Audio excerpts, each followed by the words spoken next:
Hello and welcome to the Build with Bear Workshop. My name is Pat Baer. I'm here to build a model kit and to hang out with all of you. I'm throwing the Bear Cave, the Lego, the site, the emote, and the Tier 2 blue emote in the chat. If you are currently a subscriber, reply with said emotes. If you're not yet a subscriber, you can say hi or use other people's emotes or just be a lurker. If you don't want to chat, I'm not gonna make ya.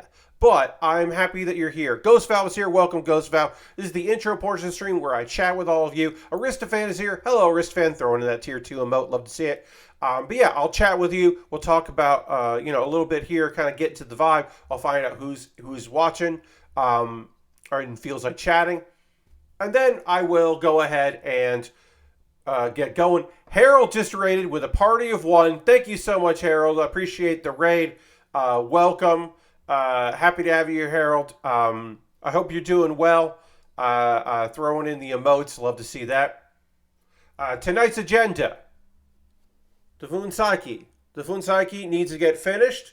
We got the head and neck done of it. Now it's time to work on the body. I don't know if we're going to finish it tonight, but we're dedicating the stream to working on this kit. I do have our real grade God Gundam right here, which is going to ride that kit. And so that's ready to go, ready and raring to go. So we have that ready to do that. Harold says, I was just doing a test for my extra live stream tomorrow. Hell yeah. Folks, be sure, if you're not already following H-Bomb and Friends, go ahead and give Harold a follow so that you can find out, Harold is going to be doing some streaming, raising money for Extra Life tomorrow. So be sure to tune in. Now, this kit came with this stand, which I assembled on my own because it involved screws, and I didn't want to deal with it on camera. I have this stand. I also have this high-grade stand, and we're going to see if one is better than the other for this, or if either is good, if I maybe don't need a stand for this kit. We're going to find out. But we're going to build a horse and then put a real grade on that horse, and that's the reason I bought the horse, was to be a stand, because I thought that was very fun. Tonight, we will talk about some roundup of video game stuff. I will give an update to the house situation, which I talked about on Thursday. And maybe even a little bit of the, probably not. Yeah, probably the house situation, I'll give an update to. Talk a little bit about some gaming stuff.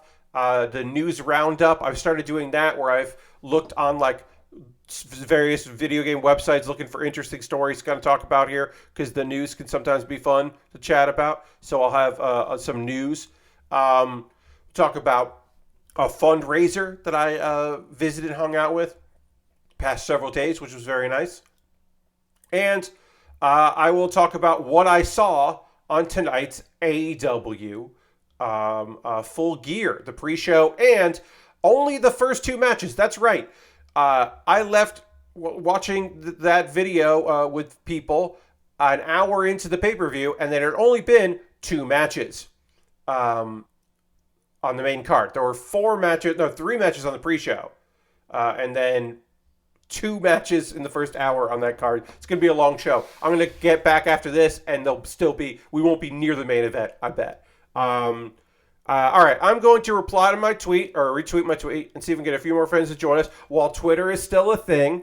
And then we'll get into working on this kit here. I should say that Twitter went from being a fun train wreck to a not fun train wreck. Because of, look, some people weren't enjoying this at all, ever. They were never going to enjoy the schadenfreude of what was happening. And some people were like, yeah, I'm coming to terms with it being like a nonsense nightmare. I'm sorry for the people that had to leave their jobs or were laid off, but like, maybe when it looked like he was going to become in charge of this company, you're probably writing on the wall and all that. It's taken a turn. The whole, we think it's a security because a lot of people called our bluff, and now we're going to just go ahead and close the offices until a select few people and figure it out from there. That stuff was fun. That was like the last of it being fun. We got some overhang pieces here on our body. We're working on the main body now. I got to trim off this extra here. These little nubbins. The undergating, because got to trim that undergating off. So it got a little less fun because he, under his direction, some protections, basically some speech that was not because it's a private company, whatever.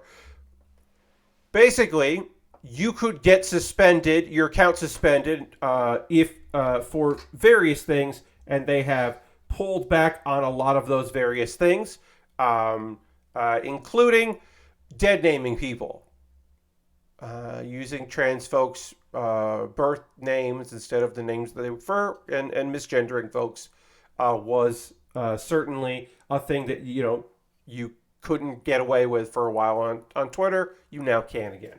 And then also, he wants to bring back Trump's account and let Trump post again, which is just like, considering the fact that Trump is running for president,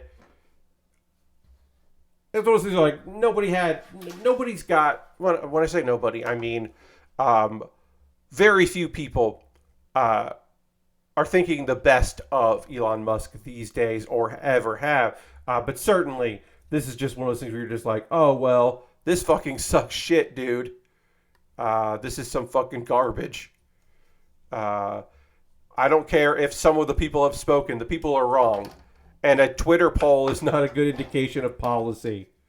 Mainly because so many people have fucking muted or blocked Elon Musk. They're not seeing his poll to vote on it. All right, so I got to put this here. That doesn't want to fit in that hole there. All right, so that doesn't go there. Oh, that goes here. Terrible. Some of these lines are piss poor. These like, hey, here's the part you put here. Obviously, this part's got to go because the head's got to connect there, but not showing where it should go. Great. I think that goes down there.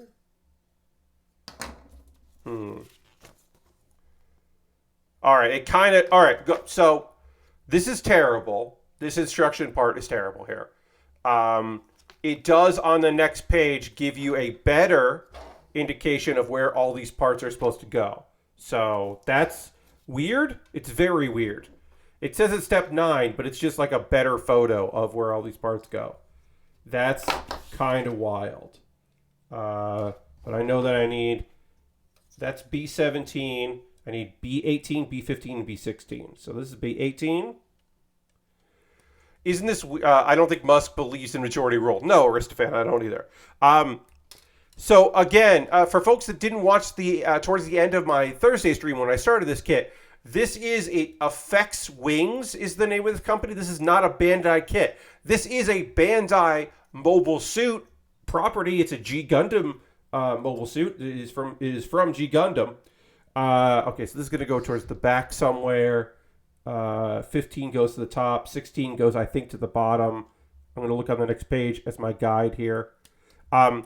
So this is a aftermarket, a third party, or as I say in the title of this, a bootleg. This is a fucking bootleg kit. This is my first bootleg kit that I've built on stream. I have owned a few in the past. Usually they're like aftermarket because Effects Wings generally makes like cool extra guns or, well, this kit, they'll never make a bonus for this kit, so we're going to augment a kit that already exists, and then you can have these cool parts to go on it.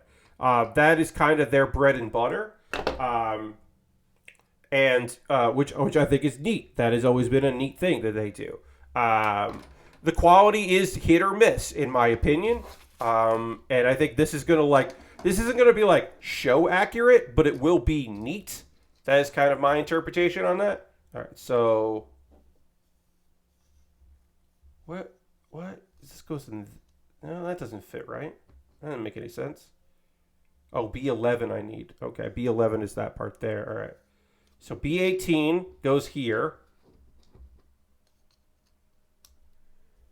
That makes sense. B18 goes here because it's going to pop up for a model kit to sit in there and kind of hold it in place. That's very smart. And then B16, what was B16 look like? B15 is the back here. This is the tail, I guess. So that goes in like that. Again, this might be a kit that I have to like open up and move some parts around because what I thought made sense suddenly doesn't make sense. And then this is the peg that will go into one of the stands here. It'll go into this one or the other one to hold it up. So that's that peg there. Go into that, or it'll go into this like that. makes sense. Hopefully that makes sense. But yeah. All right. Let's just fucking start talking about wrestling. Sorry for those that don't care. I'm gonna do my best to make you at least, even if you don't care, you didn't watch the pre-show, you're here instead of there, or you don't have it on their monitor. I'm hoping that at the very least I can impart to you why I'm so excited about what happened at AEW's pay-per-view, at least the lead-in, because there was a match tonight that made me cry. I got real emotional, really teared up, like legitimately teared up. And like, it's been a fucking week for me. So it wasn't like, it's not the strangest thing in the world that I would be emotional at this point. But yeah, this fucking got to me. We'll get to it because it's the third match on the card. This is the pre-show. This was available on YouTube and various other places. And we'll stay on YouTube. So if you want to go and watch 0 Hour, the pre-show for Full Gear. Should mentioned in the night, Konosuke Takeshita, who wrestled last night on Rampage, has wrestled before. He has been signed to All Elite Wrestling. He will also remain in DDT, which is his home Japanese promotion. But he will also be competing in...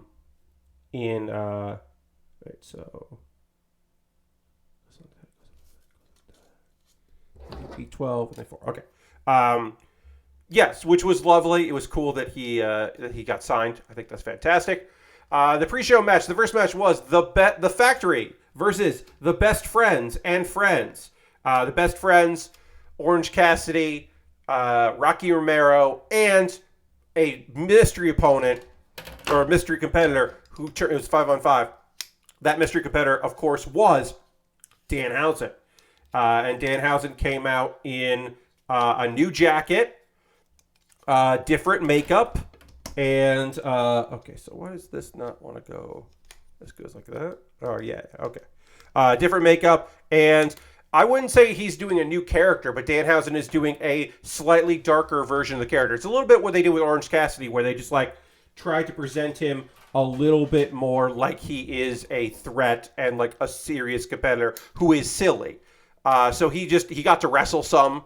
Hey, welcome, Nike. So Danhausen got to move around in the ring, which was really fun. And I was happy to see that. And then, yeah, he picked up the victory. He got the big hug by the Best Friends. It was a nice little moment. Rocky didn't really get a chance to shine, which is a bummer. Yes. Yeah, exactly. Yes, exactly, Nike. This is the bootleg effects wings kit that I will be using with the God Gundam, which I built previously and has been in my background. And I picked this up instead of trying to track down, either waiting for the official one or track down the Fuunsaiki version that came with the Master Gundam, which is a little bit of an expensive kit at this point because people want to do this. Does this set come with the expansion clear piece to hold the effects parts for the God Gundam? So no. This kit comes with a stand like this that is actually meant for like a person, but you just don't add those parts. And it comes with the horse. So it doesn't have the expansion. Like, I think I could probably put the rings, the ring thing here that I have over here. I could probably figure out a way to get that on as well. I just don't have it on at the moment. But it doesn't come with like a lot of extra stuff. So this came with the kit. I could put this on if I wanted to. I don't think this would fit on here, so you probably don't get to use the cool ring effect on it, which is, I think, fine.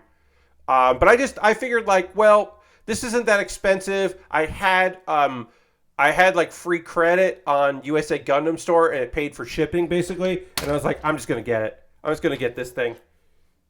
Why not? Once we get this assembled, we'll go in and okay. I think I got all the nubbins, the undergate off. We'll go and panel line this at this point before we start adding more pieces. Just to see, and then we'll make sure that we can get all this connected because there are no poly caps on this kit. The flame effects parts are nice. No, the effects parts are good. I don't normally purchase effects parts. Honestly, I don't normally purchase bootleg things or interesting stands or anything like that. But, you know, it felt like a fun thing to do. And also, I have never built anything from a third party on stream before. I've never bought any of the third party kits, like the ground up kit, you know, from the ground up kits. I've never done any of that, or like we do not have the license to this. Here is our Death Leader EW. And you're like, that's a Death Scythe Endless Waltz Master Grade that you made out of metal parts. That's going to be a nightmare to put together, but could look cool. It's like, nah. All right, this got connected. The real thing about this is that this plastic doesn't necessarily want to like mold to like hold together. What's BS about the P Bandai add-on set is that it's the same as the existing high grade. So it uses stickers, and even that is not 100% color accurate. Yeah, it's just the same old horse. So at least I got this new horse, which doesn't come with, I mean, it comes with some water slides, but it comes with like very generic water slides that I'm not even going to use. So I was like, I might as well just get this thing. Got it from USA Gundam store and felt okay about that. All right, I'm going to talk a little more about some wrestling stuff. Ricky Starks and Brian Cage fought on the 0 hour because it's the pay-per-view tonight, so there's the pre-show. They got a lot more time than I thought they would. Ricky Starks pulled off a great victory. He's going to face Ethan Page on Wednesday, which should be a good match. And I don't know who's going to win that one. I think it depends on... I think Ethan Page could win no matter who wins the title fight tonight. But if MJF wins, like... I could see it being Ricky Starks. I feel like if Moxley wins, it will be Ethan Page. But if it's MJF, maybe they would have Ricky win. But it's been very good for Ricky. These victories he's had have been really strong. He's looked like, you know, that like he can conquer giants, and that's been really fun. And then he and Ethan should have a good, fast-paced match. And then the main event of the thing that you watch for free on YouTube, and then you decide afterwards, I guess I'm going to fucking watch this pay-per-view. I guess I'm going to order this because holy shit, this is incredible. And of course that was Eddie Kingston versus Jun Akiyama.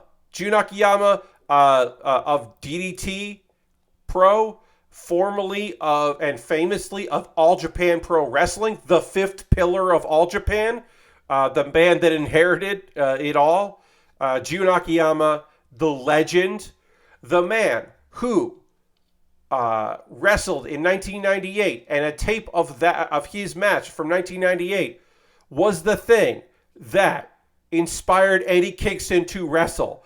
Eddie Kingston, who loves the All Japan pillars, who his wrestling style is a dedication to those men.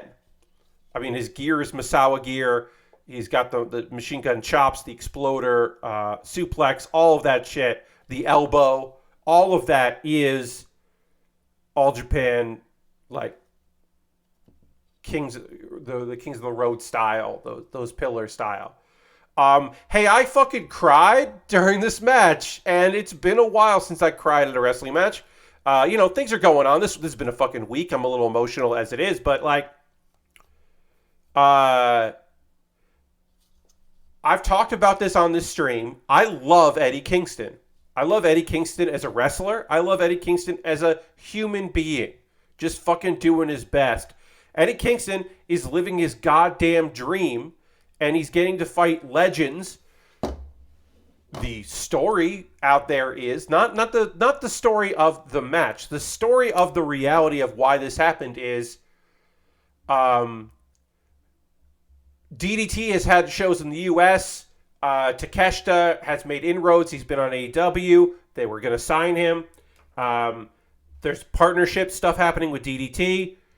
But basically, Jun Akiyama is in the United States so that he could say, hey, I'm in the United States. Let me wrestle Eddie Kingston because I keep hearing that Eddie Kingston wants to wrestle me. So I'm in America. Hey, Tony Khan, book a match with me and Eddie Kingston. Otherwise, we'll do it at an indie show. Wouldn't you rather do it at one of your shows? And so Jun Akiyama, 30 years into his wrestling career, wrestled on on Rampage on Friday in a tag team match, which they won, which led to this singles match with obviously the promotion of the tag match was just a couple days. This had no promotion to it. It just happened. And it was so fucking good. You know me, I watch old wrestling. I love old wrestling. I showed a Jun Akiyama match on Tuesday on my bonus stream, and it was beautiful. And this match was hard-hitting and gorgeous and rough and, powerful and just, unbelievable. And people are watching Eddie Kingston be a great fucking wrestler and tell a great story. He had his bro, Ortiz in his Bruce Lee yellow jumpsuit, which I love. And he was just there to just be with his friend Eddie Kingston. Eddie had a brief interview with Renee Paquette, who he calls Sis because Renee is married to Jon Moxley, and Eddie and John are in character and in real life best buds. So he calls Renee Sis, and the interview is just the interview got me going because he's just so emotional he can't really do it. He's just I don't want to be talking right now. I'm in my head. And it was a gorgeous match, and it was beautiful, and they gave respect to one another at the end of it. And then Eddie Kingston got on the mic and literally asked the guy doing the count, how much time do I have to talk? And they're like, 2 minutes. He's like, 2. Oh, because you guys up there have to, he was pointing at the announcer. He's like, you got to tell people why to watch this thing, huh? Okay. Well, I got 2 minutes. All right. And then he thanks a bunch of people that formed All Japan. He doesn't say All Japan name, but he says some people. He gives props to people, gives props to June.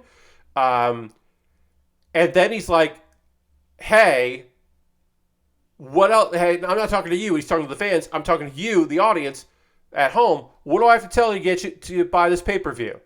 What more do you need? And then he just starts talking about the matches he thinks are going to be good. He's like, I'm going to watch Jon Moxley beat the piss out of MJF. And the audience is mixed on that. And he's like, whatever. He's like, you can cheer him, but he's an asshole. And then he just you know what match I'm going to watch? Jamie Hayter and Tony. That's my match of the night. And it's just one of those things you're Eddie Kingston has piss all to do with that match. Eddie Kingston has never on screen talked about either of those girls. He has no history with those women on screen. He has nothing to do storyline-wise. That has nothing to do with anything he's doing. He just had a couple minutes to talk, and he decided the thing he should talk about was the matches on the card that he thinks are going to be great. And then Saraya and Britt, he also mentions that. And it's just Eddie just put over fucking matches. I love that man. I talked about this on stream before, how I have met him in person, and he is an intense he is an intense man to the point where I could not tell when he said what he told me that it was a good joke, that I had made a good joke. I could not tell if he genuinely thought it was funny or if he was the kind of thing where you're like, haha, good funny man, look at you. Where I'm like, I don't know if you hate me or not. But I've always respected that man's hustle and his ability in the ring. And his drive, and how months before he got the call to come into AEW, he was ready to quit being a wrestler. He was planning to go work on the pipeline in Alaska because that place doesn't ask questions. And his brother fucking bullshit, his brother fucking bullied him into not giving up because he was like, what's my son supposed to say when he goes to school and he wants to brag about how his uncle's a professional wrestler? What's he supposed to say now? Which is just what the fuck? But it worked? That's what you do to Eddie Kingston, apparently? You fucking say shit like that? No, don't you want to be a kick-ass uncle? Have your uncle, your nephew brag about how cool you are? And it's that's the driving force that kept him going. I know I'm talking a lot about a person that I have met on 3 or 4 occasions. I don't know him.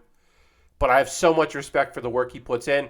He's got a respect for a part of the wrestling business that I love, the All Japan style, and he's got such a love for that. And he's living his dream, and like, you know, I've been a pretty open book about a lot of things going on with me, and there's other stuff that I keep hush hush about. But this has been a fucking year. This has been several years. I said this. 2020 was a nightmare, but I didn't have a good 2019. My 2019 was shitty. I got let go of a job a couple months before my 16th year working there. I lost a big part of my own personal identity that was wrapped up in my professional identity, which is awful. I do not recommend, but that's the case. And then 2020 was not better than that. But like, this man is living his dream, and I don't care if I'm vicariously living through Eddie Kingston's dreams. He's fucking doing it, and I have so much respect for him, and I'm so goddamn proud of him. And I love that he's in a spot now. Look, do I want him to have a title? Yeah, like a TNT title run or a main event like run where he's like going after the belt. I don't even think he'd ever win it. But like, yeah, I want that shit. I want him to like go for broke and do more things in this wrestling business and like have a payoff for the amount of damage he's put on his own body. I want that for him. But if Eddie Kingston's lot right now is he just kind of does whatever, puts some people over, and has some good matches, and then every couple months he gets to fight one of his all-time favorite wrestlers in his style, where there's no storyline, and it's just a good fucking 20-minute match. Like, yeah, I want that. Of course I want that for him. Because he fucking wants that. He clearly wants that shit. Living the goddamn dream. He's working for New Japan Strong, which is the U.S. branch of New Japan Pro Wrestling. I gets to do cool shit on there and fight other dream matches that he's always wanted to have and put over young guys and work with cool talent and do all that. It's incredible. It's unbelievably incredible that he gets to do all this shit. And again, I'm just fucking so proud of my man. And he won. He won. I thought for sure he would put him over. No, he won. He's the younger guy. It's his company. It's his spot. Hopefully he'll get another shot. He and Akiyama aren't done. But it was goddamn gorgeous, and I'm fucking so thrilled for this dude. Like, he's my guy, and he's living the dream, and it's beautiful. It's goddamn beautiful. So, I know that I'm, like, in some instances preaching to the choir, in other instances, this is not a thing that you have any context for. But I'm just going to let you know that, like, the realest man in wrestling, one of the hardest dudes, like a dude that scared the shit out of me, but I have so much respect for, had his dream wrestling match tonight. And you can watch it on YouTube. AW's YouTube channel. Go there, after this stream, of course. Watch the 0 Hour. It's the third match. Is a beautiful bit of wrestling from a dude that, like, I'm so fucking happy for. Just unbelievably thrilled for him. Unreal. The main event, the main match, not the main event of the match, but the first hour, there were two matches that I saw. They started with the cage match of Jungle Boy versus Luchasaurus in a steel cage, as I said. Christian Cage on the outside. Christian got ejected for blatantly cheating. Jungle Boy won this one. I was not surprised that he won. He won in brutal fashion. He was busted open and bleeding, like full face bleeding, which was just like, wow, first match on the card, huh? Okay, well, we're doing this.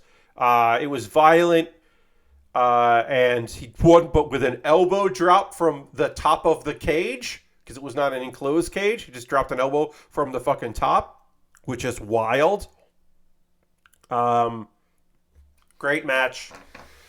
This has to be the end of the feud.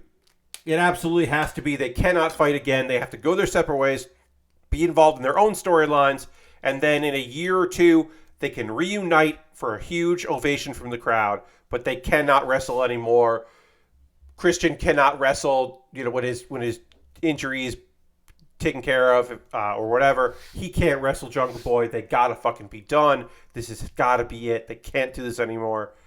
This was good, and they gotta close there on good. All right, we got the tail done, so now we can put the tail in here. Oof. Yeah, that does not feel good. Okay, tail in. Great. Got our tail. All right, now we're working on... Oh, this is the saddle here. Not the saddle. I guess this is part of the horse. If you don't want to put...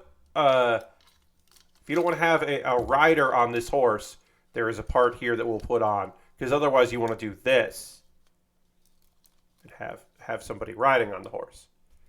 But if you don't want someone riding on the horse, then you got to put this part on here. So we'll build that now. The other match that I want to talk about here was Death Triangle versus the Elite for the Trios Tag Championships. The Elite were the first ever Trios Tag Champions. But then shenanigans happened, and they could no longer be the champions and had to go away for months. And they're back, and this was their return. They came out to Carry On My Wayward Son, because Tony Khan loves spending money on a one-time song, because they were the Wayward Sons. They were promoting that. And they returned, the Sons returned, and you're like, oh, okay, well, they're going to beat Death Triangle, because Pac is heelish right now, so he'll try to cheat, but they'll pull it off. No, that's not what happened. What happened was, so the storyline wise for the Death Triangle is that Ray Fenix, is mad that Pac keeps cheating to win. Does not like the cheating. Does not like a cheater. He's annoyed by the cheating. And Pac is like, hey, do what works. We got to do this. This is how we win. So they have been conflicted about that. And then throughout the match, Pac was trying to get Ray Fenix to use the ring bell the ring hammer, which he did not want to do, and then eventually he did, so they could retain. And then Fenix felt bad, but Penta's like, yeah, whatever, I don't really care. I'm chaotic, and Pac was like, yeah, and so maybe they feel okay about that, but it ended with, they cheated to win and they retained their titles. Did not think that would happen. This is obviously building to a longer storyline instead of just a transfer of the titles and then another thing happening. But I liked it. I thought that was good and surprising. The match was really strong. Hey, this extra 2 months was really good for Kenny Omega, who had been gone for a while as he healed up from many, many years of injuries. Apparently, that little time off did him fucking good. So that was great. Okay, so I built this. That goes on here. Yeah, so this way you get you could just put this on here. Well, that doesn't really snap into place. Like it should. I thought this went on here. Yeah. Okay, there it is. And then we'll just clean this up here. But yeah. I do wonder how to get this. That didn't... that doesn't look right. I do wonder how you fucking get this up. Oh, there it goes. Oh, it goes up like that. That comes up. Oh, okay, so that comes out. And then you can... This should slide up. It doesn't.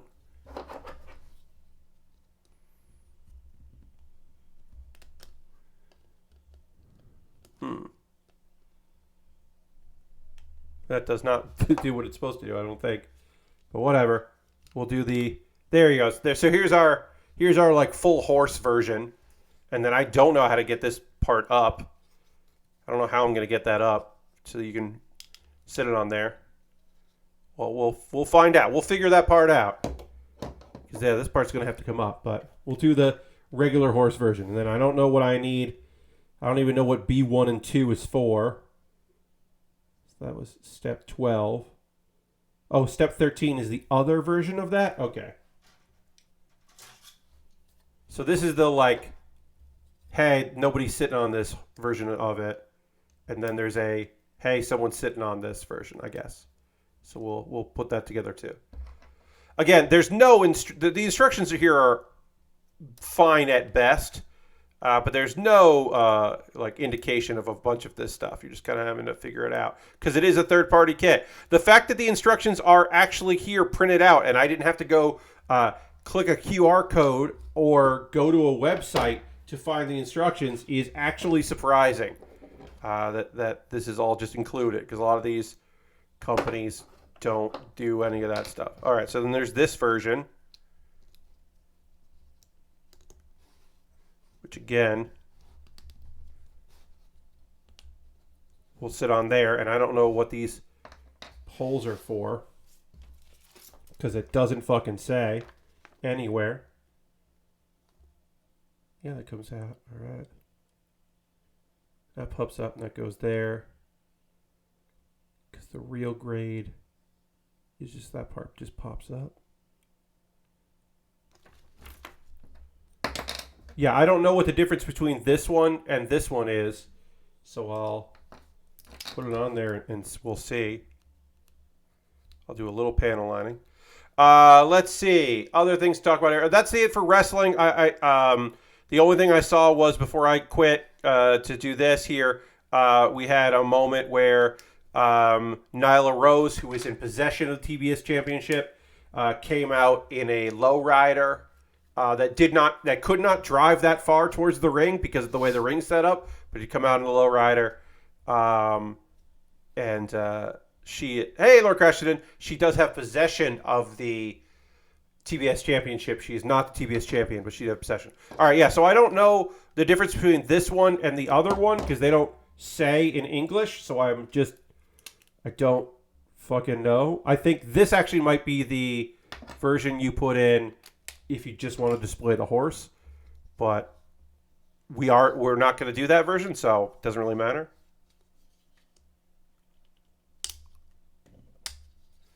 I really don't know how to get this part up, so. Okay, that did slide off. That's good. And then, oops. Yeah, because that's going to have to go up. And then, yeah, this part has like 2 pegs that stick out of it, and the other one doesn't, and I don't know which is which.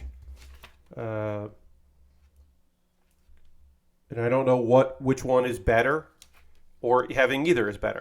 So we're going to use this one to take a photo when it's done by itself, and then we'll pop that off and put on the other one when we want to have and we'll figure out how it works best when we want to have a rider on the horse. Okay, so now we can work on, we did that. Now we can build 4 parts of the legs and 4 parts of the feet. So let's do that. So we need C6 and C1. C6 and C1. Great.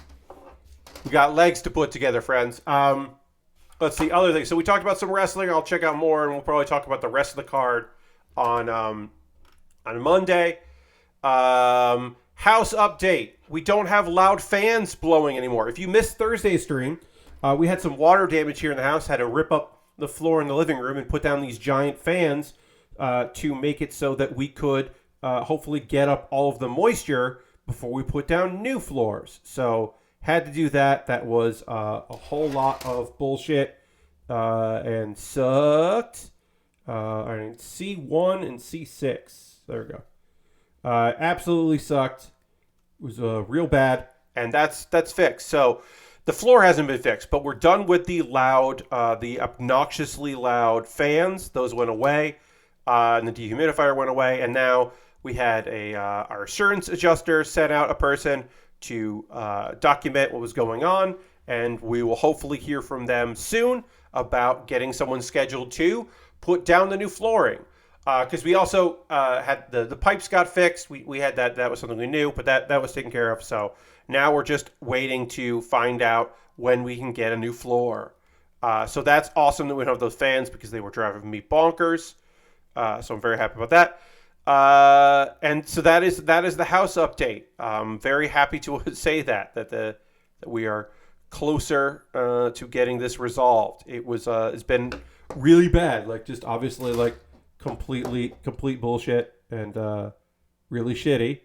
And I'm happy to say that we are on the road to getting that shit taken care of at some point. Let's see. Other things. That was that. I have been watching the last couple of nights. Wow. Now that I'm a homeowner, I'm looking forward to shit like that happening big. Yeah, so John. First off, hi, John. And secondly, I am not the owner of this home. But I will tell you that a pipe springing a leak is not an act of God, is not an act of flood, is not an act of weather. It is covered under your homeowner's insurance. And I would say, if you are a homeowner, John, then you should have homeowner's insurance because you don't want to be dealing with all of this on your own. And so look, has it been taken care of? No, it's not. We're not done here, but we're in the process of figuring that shit out. Okay. The bank wouldn't let me not have it anyway. Well, there you go, John. So it's it's coming along. It's a nightmare. The whole process sucks, but we're figuring it all out, and then hopefully things will work out favorably on that. I'm doing okay. Obviously, I got emotional tonight because of Eddie Kingston, but that's honestly that's good emotion right there, friends. If I can be real with you, having entertainment fill you with some sort of longing or I'll let your emotions out. Like, I'm very, very happy. Like, I was happy about the match, but I'm also happy about the man who got to have that match. And that's like just like a fun, fucking cool ass feeling. It's a really good feeling. This week was Desert Bus. Desert Bus is now over. They raised over $1 million fucking dollars for Child's Play. Their lifetime is over 9 million. I saw they have a new wrestler that is all elite. Yes, Lord Crashington. Takeshita, who has wrestled for them a couple times, is now all elite, which rules, and we love that for Takeshita because he is a great fucking wrestler, and we're all very happy for him.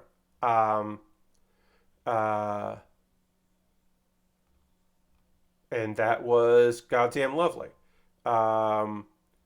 He's the guy that loves Cinnabon. He really loves the Cinnabon.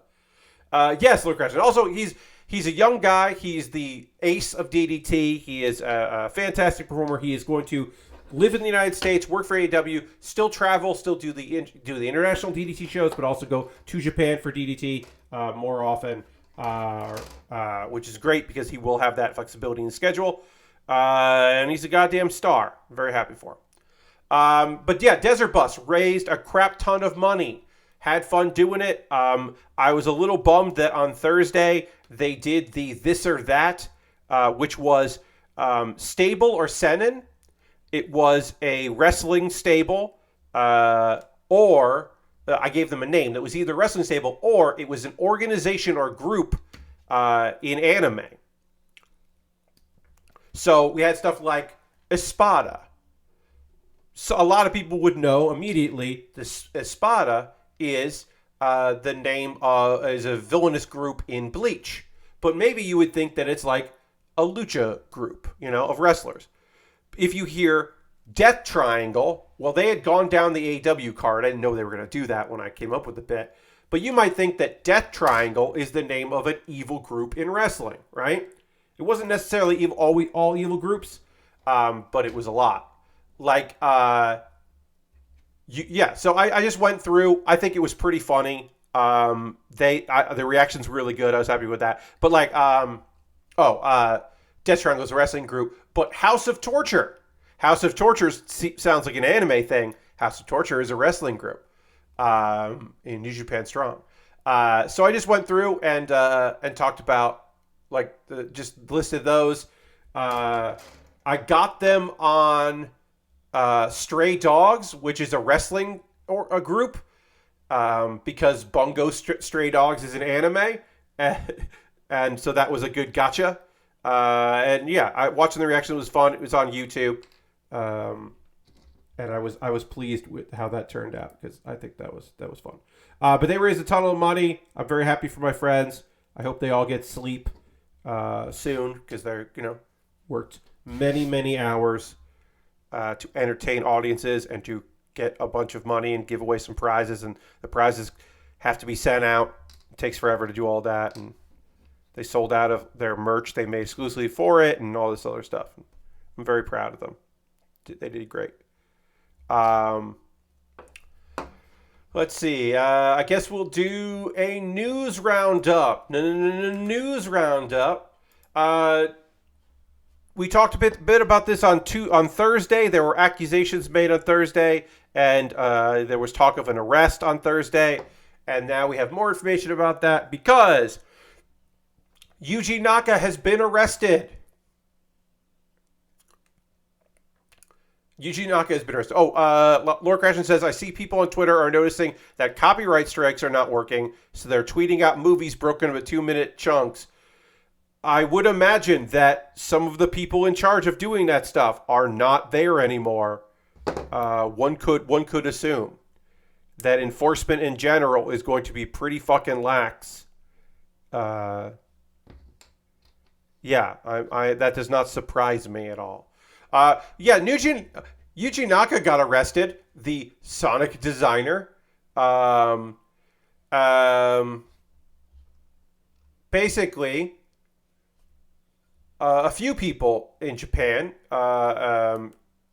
former and one current Square Enix employee, were arrested on insider trading charges. And yeah, a Sega designer and the guy tried to make Balan Wonderworld a thing did get arrested. So basically, there was going to be an announcement of this mobile company making a Dragon Quest game called Tact. The developer called Tact. The announcement was going to come. And so some people were like, what we should do? We should buy some shares. Let's do a little insider trading. Now, the first person who was arrested was 38-year-old Square Enix employee, because most of them were former, Taisuke Sasaki, who had worked on Final Fantasy and Kingdom Hearts, and he knew about the deal before it was public. And then he and a friend bought a ton of shares of Aiming. So the studio was called Aiming. Sorry, the game was called Tact, and the studio was called Aiming. So they bought a bunch of shares of Aiming because they assumed the price would go up. And then Naka, has been charged on similar charges. Accused of also knowing about the deal before it was public, taking the opportunity to purchase 10,000 shares of the company. Now, here's the deal. There's insider trading happens a lot, right? Like, we know this, sure. But, that's too many fucking shares. Y'all goofed. Y'all bought too many goddamn shares of that shit. What are you talking? You can't... 10,000 shares of this company, people are going to notice that stuff. Did it take a couple years before they noticed? But yeah, the fuck? Come on. I've never insider traded, but I know that that's too many shares. Tokyo District Public Prosecutor's Office arrested Naka, I should say, Yuji Naka. And he did leave in 2011. He left because of allegations about Wonderworld and Balan Wonderworld and all this other stuff. Got to get rich the normal way by exploiting poor people. Yeah, I mean, you it's easier. He had. So I want to say this. The amount of money he spent on those shares was about $20,000 US.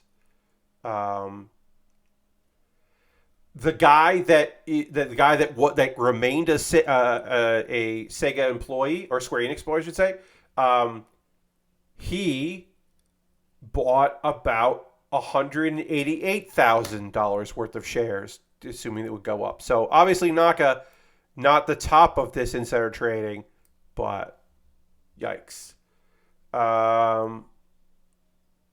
They don't know if they still own the share, or they haven't announced if they own the share still.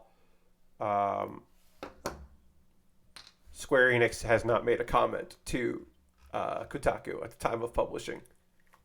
It's fucking wild, man. That shit's so fucking... Like, Yuji Naka got fucking arrested for insider trading. That's wild as hell.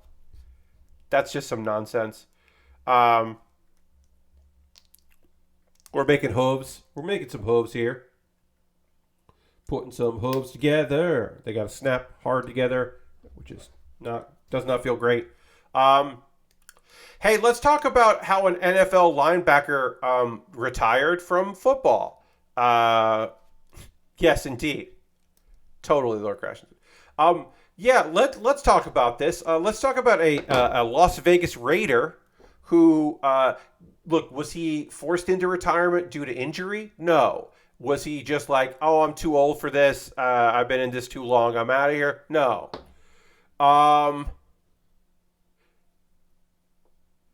He sold a very expensive Pokemon card.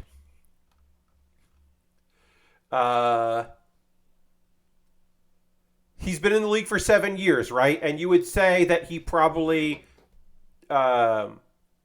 needed to retire at some point anyway after 7 years. Blake Martinez.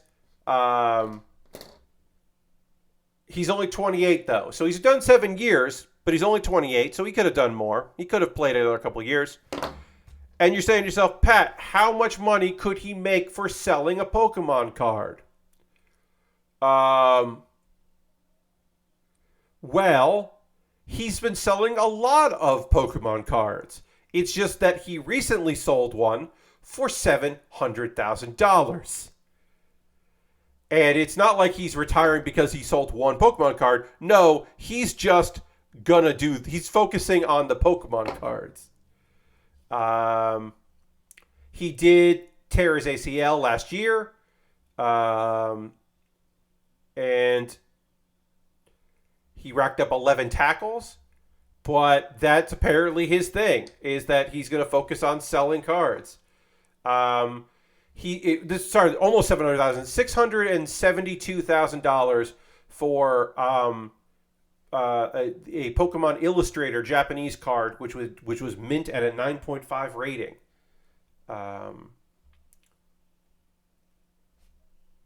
He's been selling cards, and that is the thing he does.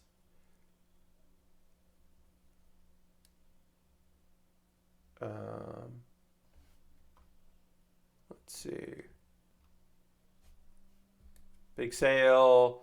And he sells a lot of Pokemon cards. Making Paul Ricker jealous. Yeah, he's flipping cards. He opens old and new packs on his Instagram, because of course he does. But that was the thing he started doing during the pandemic, was he was buying cards. And yeah, that card he found there. And he also has a collection business. He's gone into business for himself doing that. Buys and sells rare cards, and he wants to focus on that, which is just a funny thing to do, to retire from the NFL, to focus on your career in buying and selling not Magic the Gathering, Pokemon cards. Not even Magic the Gathering. Pokemon. And, definitely helping his body. I have chosen to step away from this career at this time to focus on my family and future passions, which part of his passions is buying and selling Pokemon cards. And I know I've said that a lot, but it doesn't stop being funny to me to say that every time. It's still very funny to say that a now former LA Raider is just like, peace, I'm out. I'm selling Pokemon cards.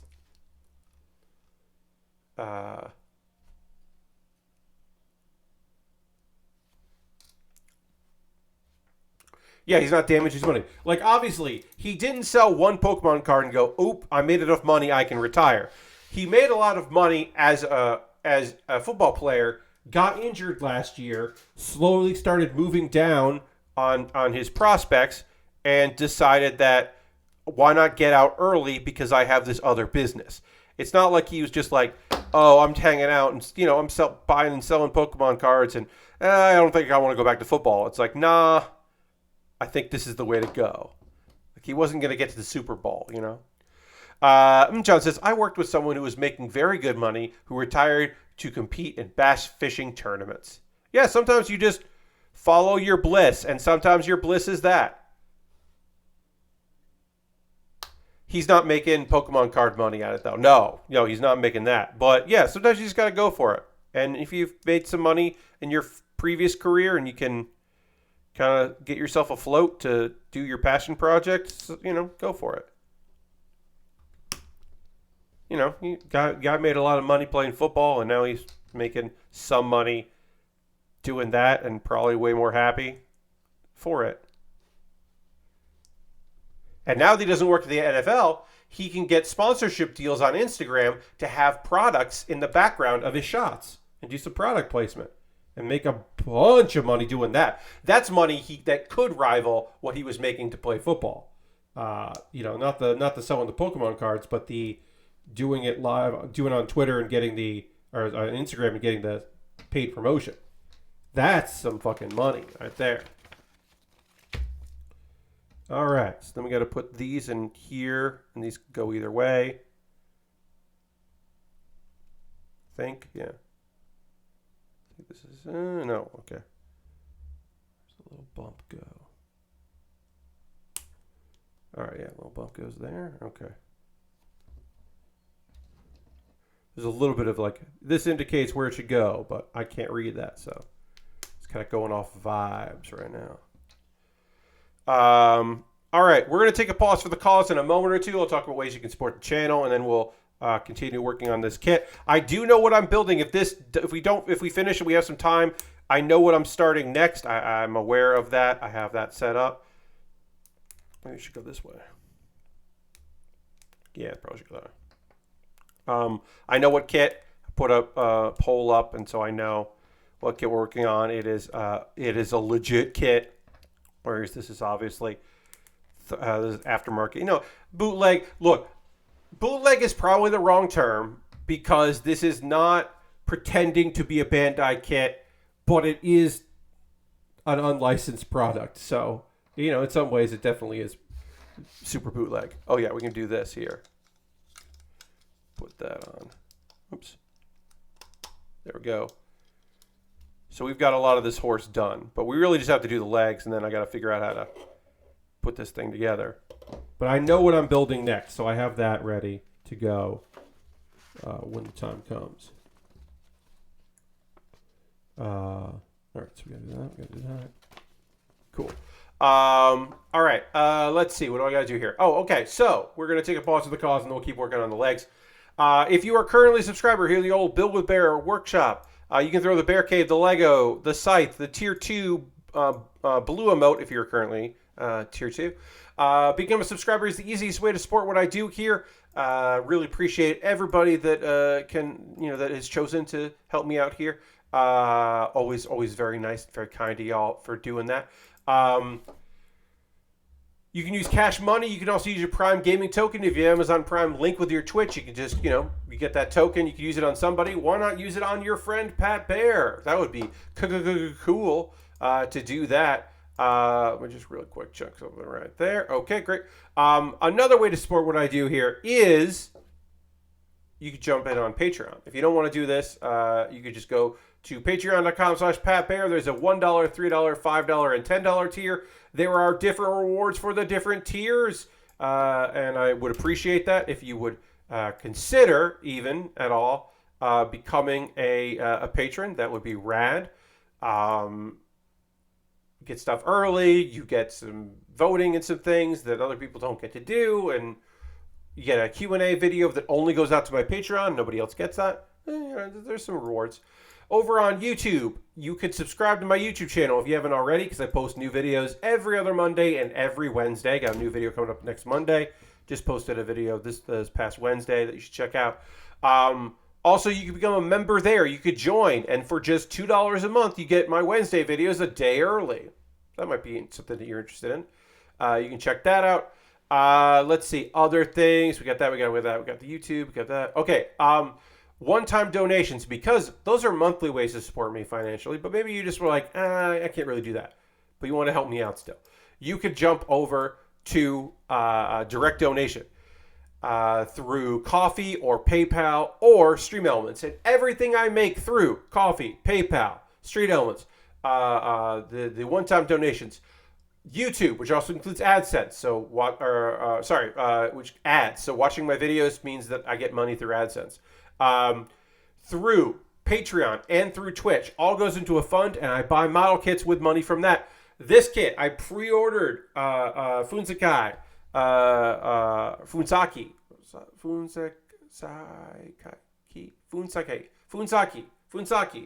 pre-ordered Fuunsaiki with your generous support, and I could not have done that without you. It was like, again, I did have a credit for shipping, but I still went ahead and got the kit because I thought it would be rad to have.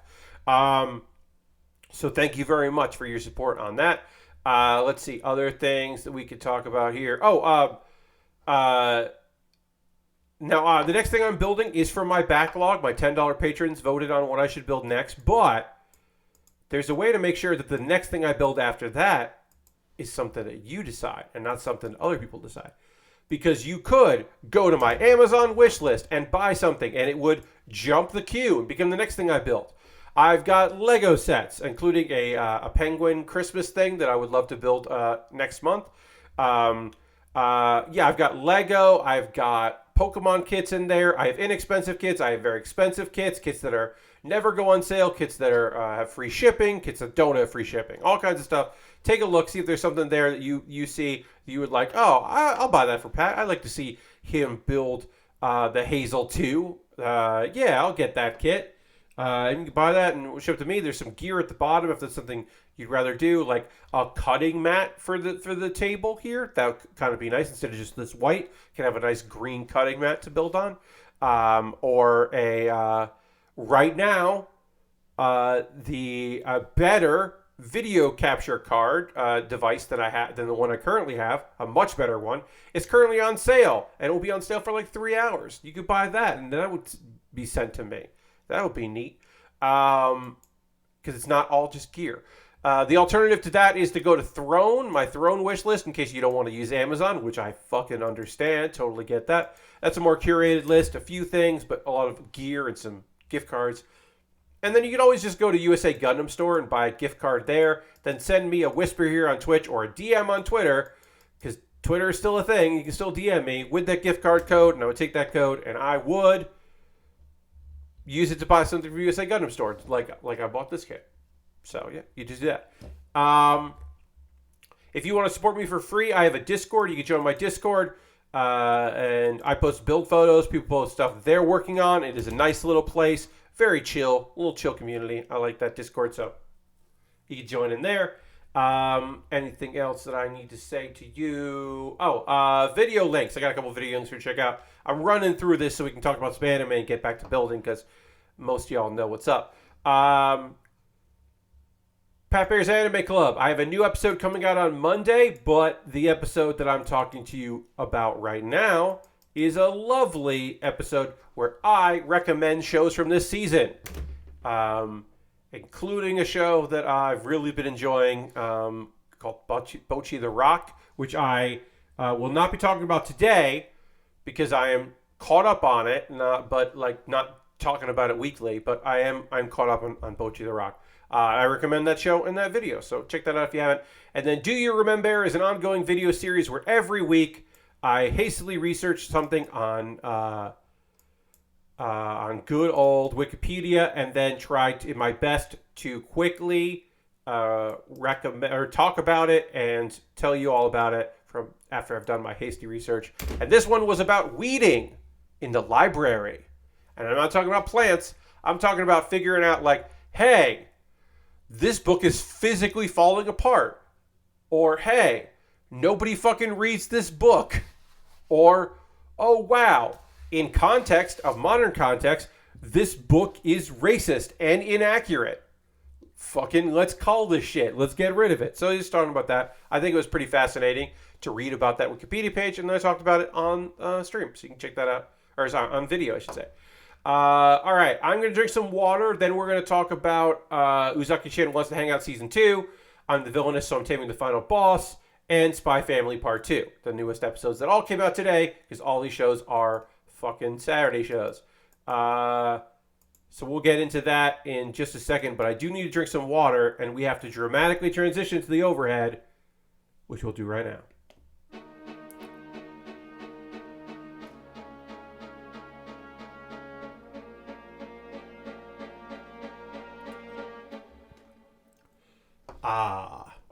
Okay. We're going to continue to work on this horse. We're going to make two, I think, front legs and then two back legs, I think. We're going to do 18, and then we'll do... I don't know which ones we're doing, but we'll do two of these here. So we'll put two of these foot aside, and we'll do these other two legs here. These are C7 and C2. And we're going to talk about some anime. I hope you're ready for it. It's coming your way. Uzaki-Chan Wants to Hang Out Season 2. So, at the end of the last episode, Hana's sister, younger sister, showed up at work because she wanted to meet Hana's boyfriend. They're not really dating. They should be, but they're not. But she meets him, and then, he keeps calling her, like little sis or little miss or whatever, and she's just like, oh, just call me by my first name. Just call me Yanagi, because it's easier. And that made... Hana just lose her goddamn mind because our boy Shinichi just calls Hana Uzaki. He doesn't say Hana because they're classmates and he's her senpai, and it would just be him calling it is uncomfortable. But he does call his coworker Amy, her first name.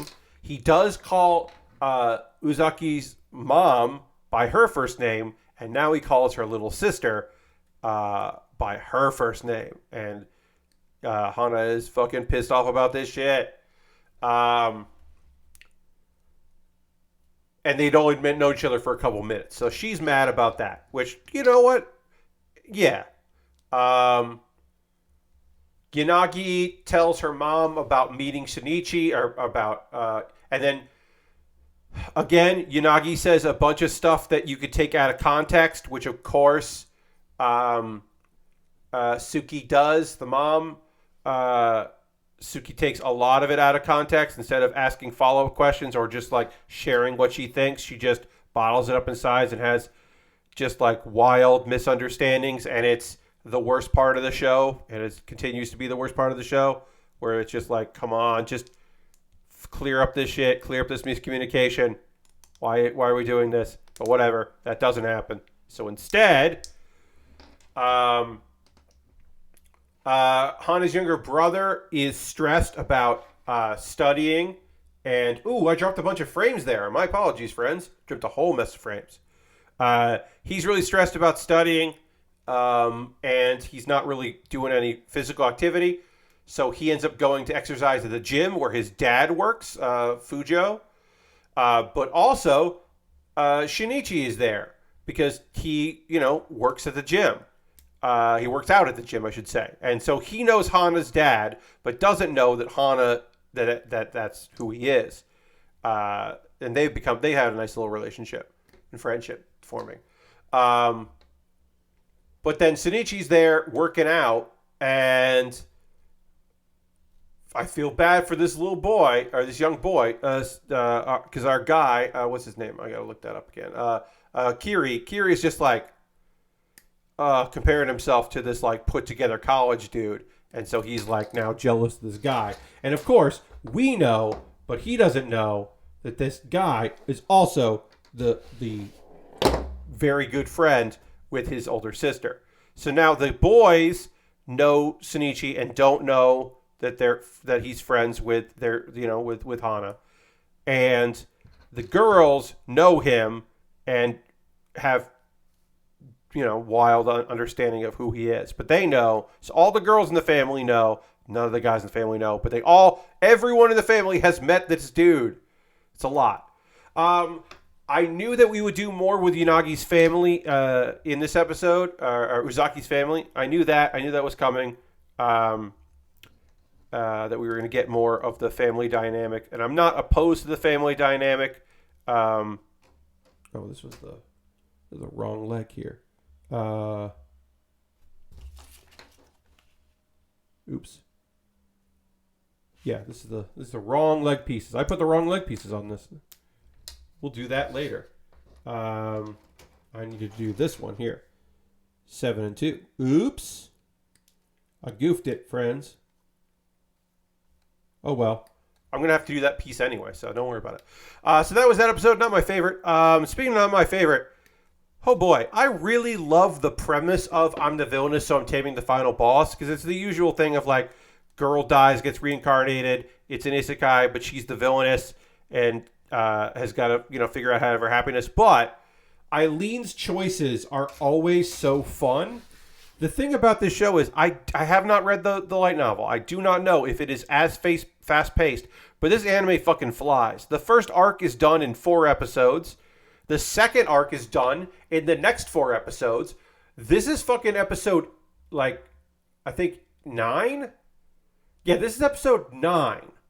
And so now we're getting into the third fucking arc. And the first handful of episodes, it was like the contents of the first game, because this is all in the world of a video game. The second one is all of the contents of the second video game, the second arc, so episodes 5, 6, 7, and 8.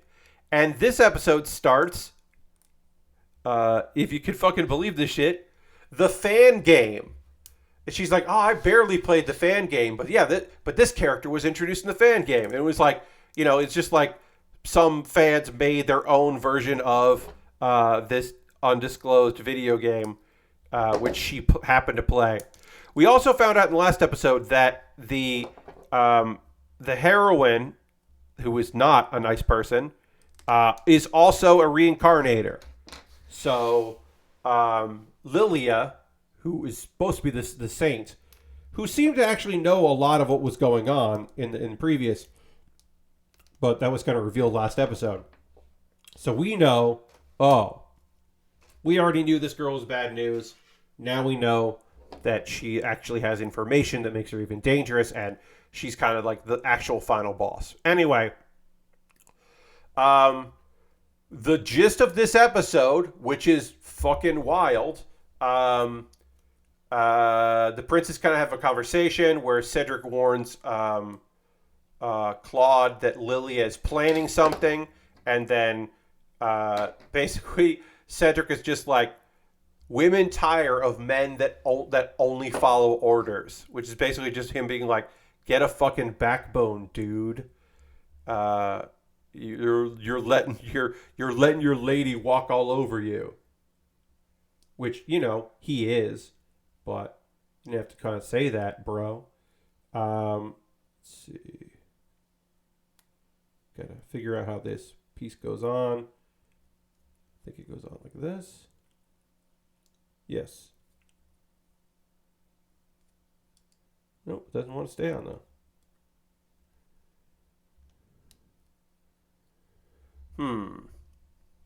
Are there anything that would keep this from fitting on? I can't tell if this is just like, am I doing this wrong, or is this a bad fit of this plastic? Because it could be either.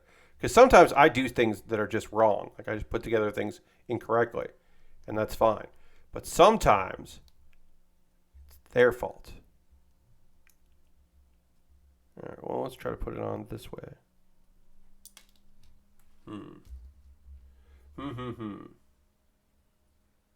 Sorry, everybody. I'll get this. I'll get right on this here. I want to say it goes like this. It looks like it goes like that. Just got to pop in the back here and just clip down. It kind of clips, but then it doesn't want to stay. The thing we can do is we can try it on the other leg, because maybe this will just fit on this one. No.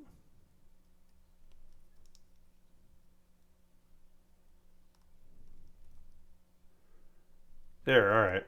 Well, no, that did not stay. Well, the thing we can do is we can do a little liquid cement here. If this doesn't want to stay on. Because it doesn't want to stay on either. We'll try it with the other one here.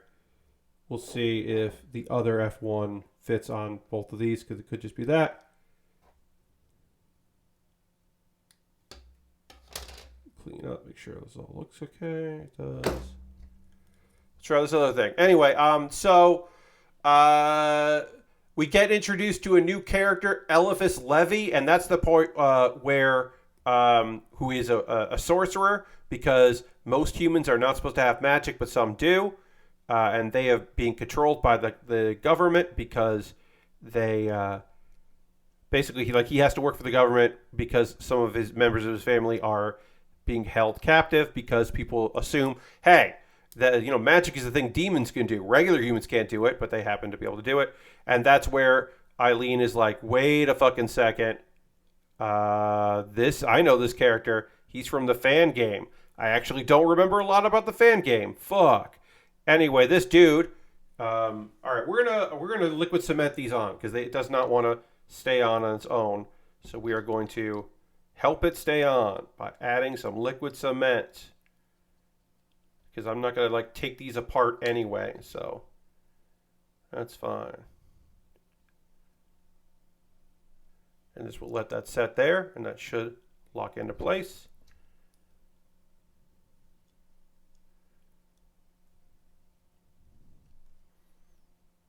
Yeah, because it shouldn't be high. It's got to be down. And then we're going to do some liquid cement on this one here.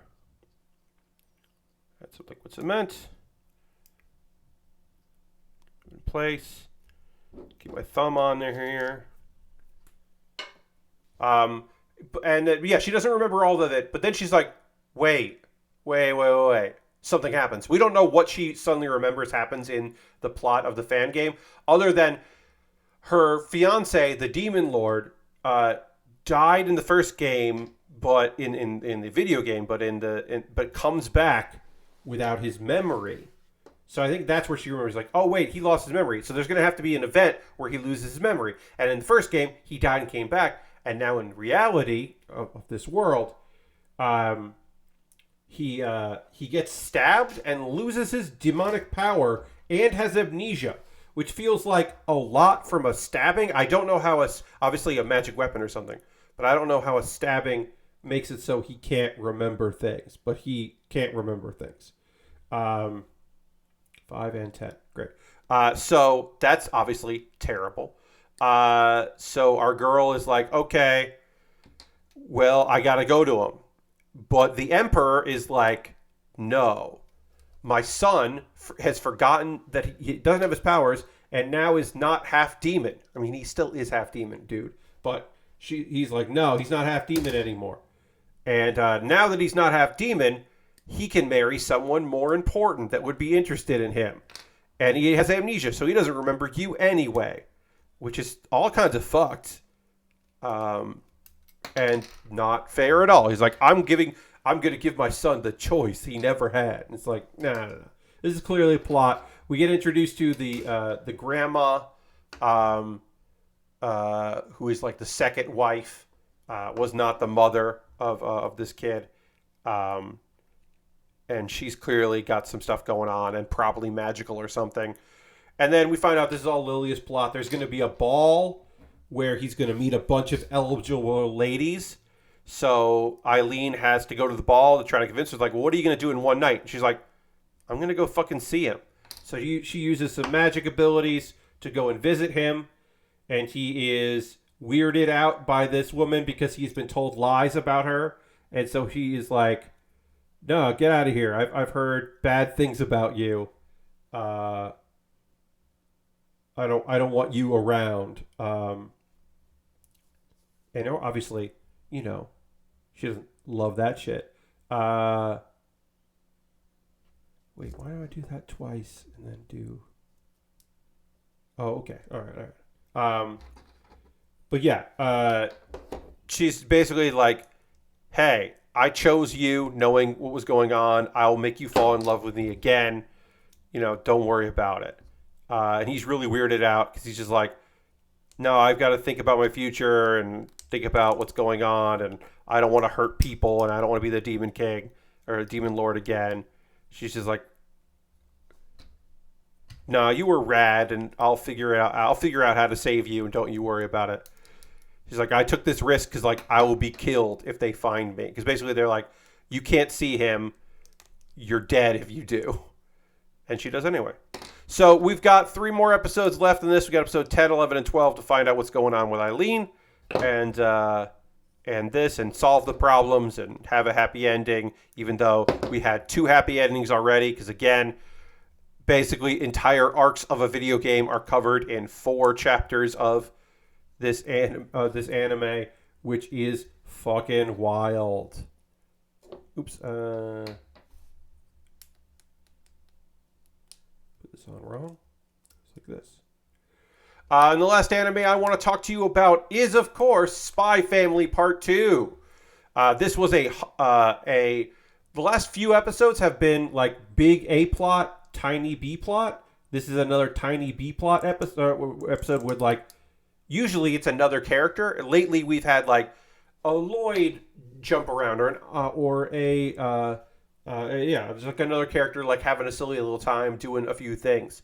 This episode was main story Anya, sub story Anya. There was another character in the sub story, but the main story, this was the Anya show, which, as a fan of that character, I was not against. All right, let's get the A8 and A5. Oh, okay, so we're doing one of these legs. A8 and A5, which is here. 8 and... wait. Oh, these are C's. That's what I need. This. Our big thighs here. Our big old thighs. We need 8 and 5 here. Okay, so this is 8. Anya is given an assignment to learn more about a career that she's interested in. So she ends up... this is 8. This goes on this side here. Okay. And then 5.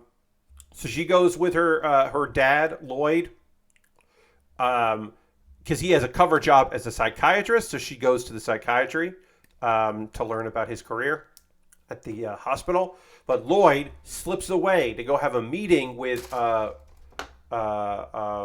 wise agent. And so then our girl is just like, well, he's gone. Hey, look at this. It's a secret escape tunnel that he had installed in the hospital, that he used in the hospital. Someone put in the hospital. So she's just going to goof around there in that. Ooh, I got to make sure. Do I have...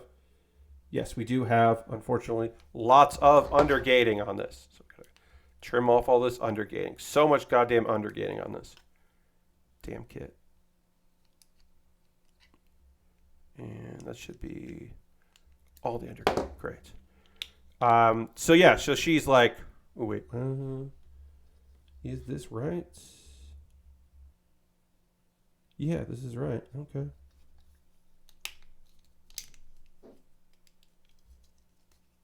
Okay, it's got to go like this, which looks weird, but makes sense. That, because you turn it like this, and then you got to be able to pivot to do the leg, because it's going to go like this, I guess. All right, and we got one more piece to put on here, and then we'll pan align it just so that we have something done here.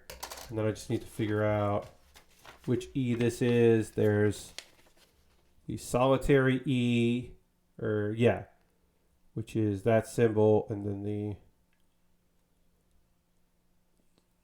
double is the one with a lot more points. X, is that one? Okay. This one here. There are 2 different E's, and one is color, and one is this like dark brown or black. So I'm just like trying to figure that out. I don't think we're going to finish this kit tonight, but we will get a lot of it done, which I'm happy with. Anyway, with Anya, she then has to go to school. Oh yeah, when she's in the tunnel, she's like scaring the doctors. They think she's a ghost. That is, unintentional but funny. And then she does a report in class and describes the job very poorly and kind of makes it seem like it's something it's not. And not the best. She does not do the best job. kind of fucks it all up. But it's still very funny.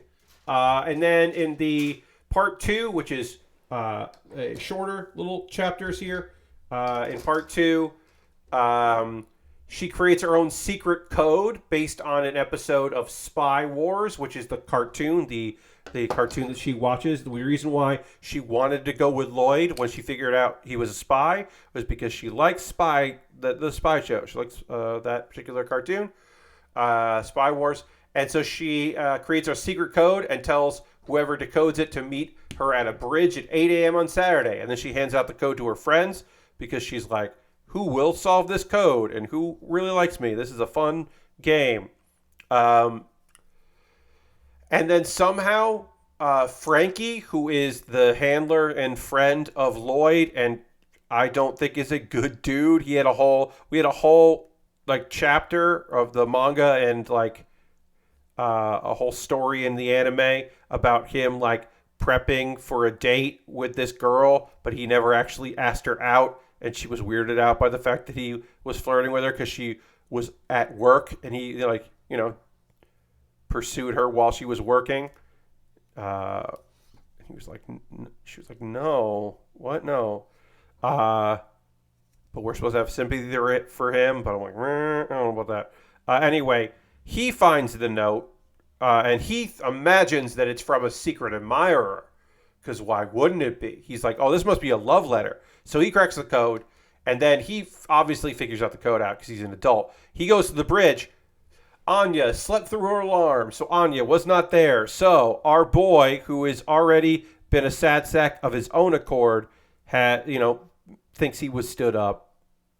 Ha ha ha. Let's laugh at the loser, I guess.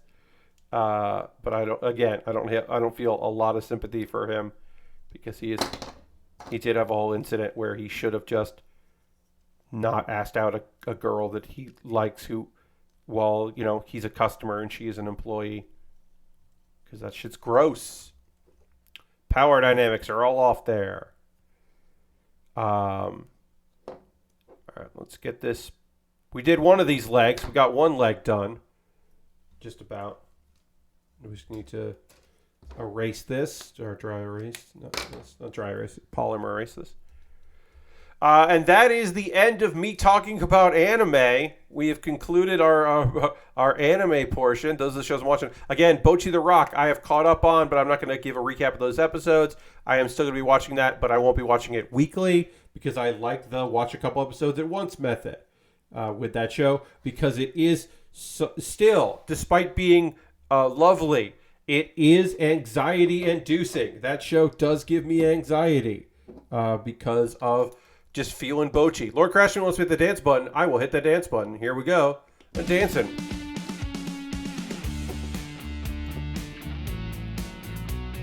While I apply liquid cement.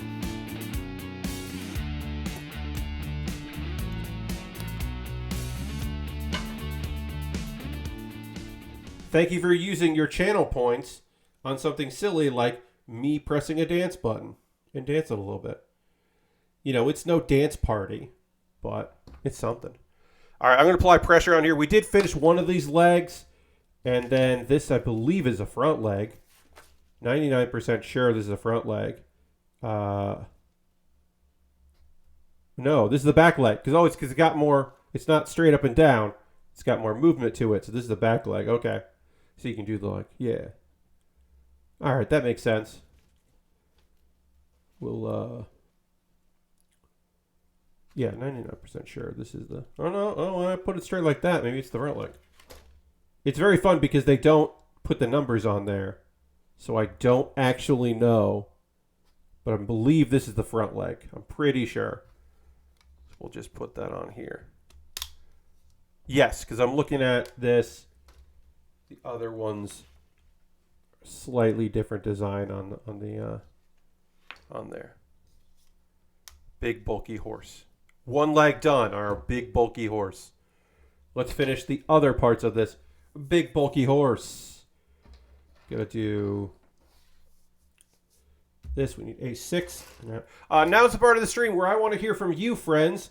What are you watching now? What are you into? What's got you going that you're like, oh, Pat, I gotta tell you about this thing. What video games are you playing? I played multiverses. I played some multiverses. I'm still having fun with that. I played a bunch of that. I have not checked out Pentiment. I've been meaning to. That is a game that I'm going to try to play some tomorrow because I don't have a lot going on tomorrow. I did a lot of watching my friends on Desert Bus. That was a lot of my viewing the past 2 days was doing that. I of course will watch the rest of I'll watch some of the rest of the pay-per-view tonight.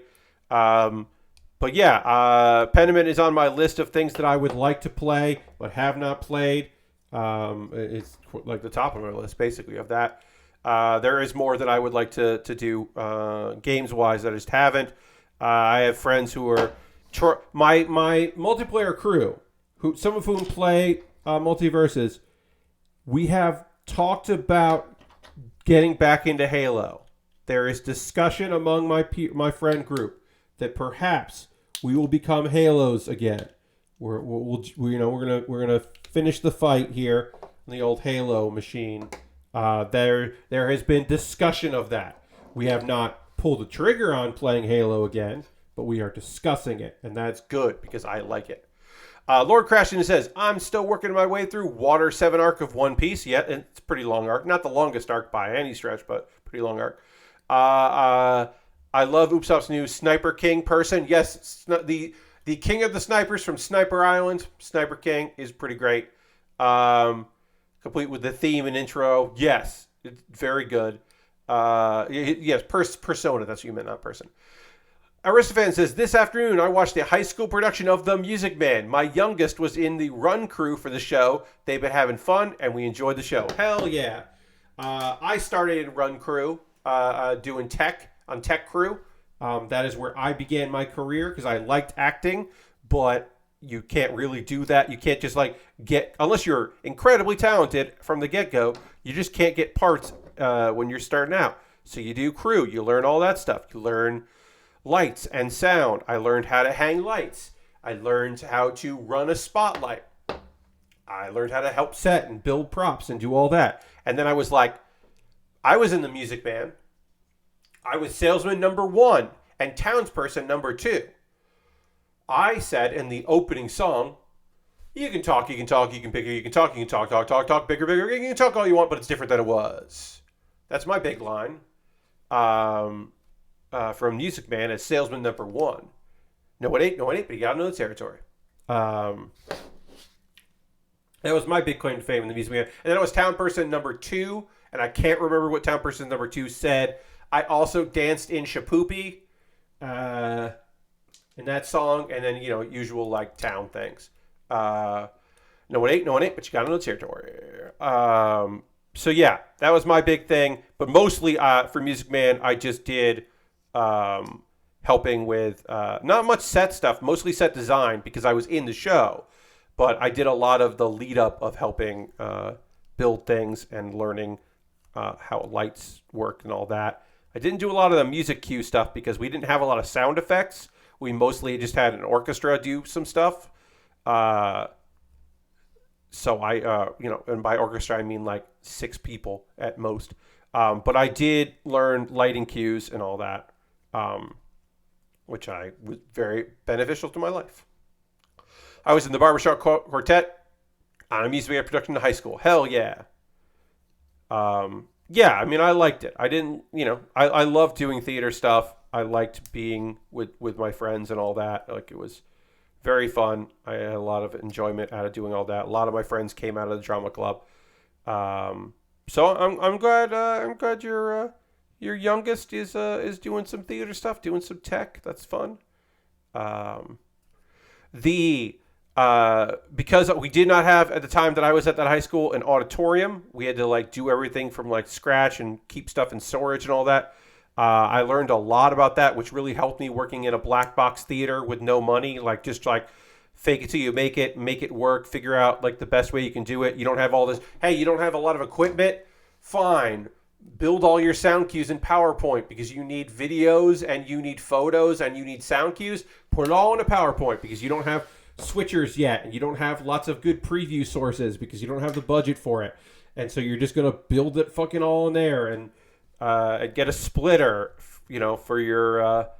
Get an iMac so the monitor's built in, and then you just have an output and just do all that. Like, if you can't mirror it, just do all this shit. We just figure it out as we go. I got really good at learning how to. In high school, I got really good at learning that stuff. And then in college, I only did a year of college. I've talked about that on stream before. But they did have a great theater. They didn't have a good theater program, but they had a very good couple theaters. And they did have courses. You couldn't major in it. So I took a theater tech 101, which was great because that just let me do a bunch of building and work with some tools and do all that and help out on some production stuff, which is the things I really like doing anyway. All right, we got 2 legs done on our horse here. Our horse, of course, looking pretty good. And now we can start working a little bit on our back legs. We've got to get our back legs going here. We can do some of this at the same time. So we can do that. But yeah, that's very cool. Anybody else playing anything, watching anything, into anything going on? Like looking forward to something like, it's like, oh, I'm going to go to the movies, or I'm playing this as soon as I can, or I'm still playing this fucking classic video game. I don't have that. Like Pentiment is a thing that I'm interested in checking out because that does seem very neat. And so I will be checking that out. I do have plans to do that. Tuesday, I will return to Pokemon Platinum Randomizer. We're going to return to my Pokemon Platinum Randomizer run, which has been very fun. I hope you will come and check that out with me because I have been enjoying that greatly. Oops. This is... Yeah, oops. So yeah, I hope you'll check that out because I've been really loving that. I guess I put this on first here. Gonna try to separate this, and then put it together from the bottom through the top. Then try like that. All right, there we go. All right, we did one of them. We'll do the other one now. But yeah, I'm excited to play some Pokemon on Tuesday. Of course, this coming Monday, we will be working on a model kit. Got to do that. Got to do our regular things. Kind of tempted by Gotham Knights since it has a big Black Friday discount, says Lord Crashington. I will say this, Lord Crashington, I hope it's a very good discount because that game did not seem fun. The combat did not seem particularly amazing, and the story seemed bad. But if it's cheap and you're interested, I guess. I don't know what I would get cheap on games. I should look at some game sales, see if there's anything I want to pick up. I guess the thing that I would want to pick up most is, if it's very cheap, I would probably get WWE 2K20 because I keep saying that I'm going to get that. Oh, there was some bug fixes to Jackbox Party Pack 9. So if you bought Jackbox Party Pack 9, there's some bug fixes. I recommend taking a look at that and seeing what's there. Let's just check my wish list, see if anything on my wish list is on sale. Trombone Champ still $15. WWE 2K22 is still $60, so no. Validate is $15. I really feel bad because Validate seemed cool, but then a bunch of people I know who played, not bunch, like 5 people I know who played it, none of them liked it. I feel bad about that. It seemed really neat, and I know someone that worked on it. I was like, Still don't know when Spirit Swap's coming out. I purchased that. I Kickstarted that, so I'll play that when I get it. Purgatory Dungeoneers, $10. I'm still thinking about getting that. It's on my wish list, so I'm still thinking about it. I don't know. I don't know if I'll get that, but yeah, I'm gonna keep an eye on some games and some discounts. Yes. Oh, it's half on Walmart. And then for Gotham Knights and Earth Defense, I think the Steam sale starts in a few days. Yes, I think things are going to be starting. There are the Friday sales, but I can see there being other sales before that. Like, that's pretty common these days. So I would not be surprised if we get some things ahead of time.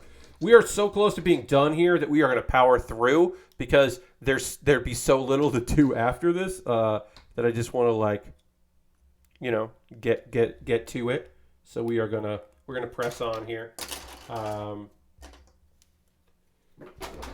And if we go a little past 11, that's fine because I think this is like I said, if there was a lot left on this, then I'd be like, I'll take my time and we'll get it done. But there's not a lot left on this, so we might as well just get it built and then take it from there. I can't tell. Yeah, I think that's a...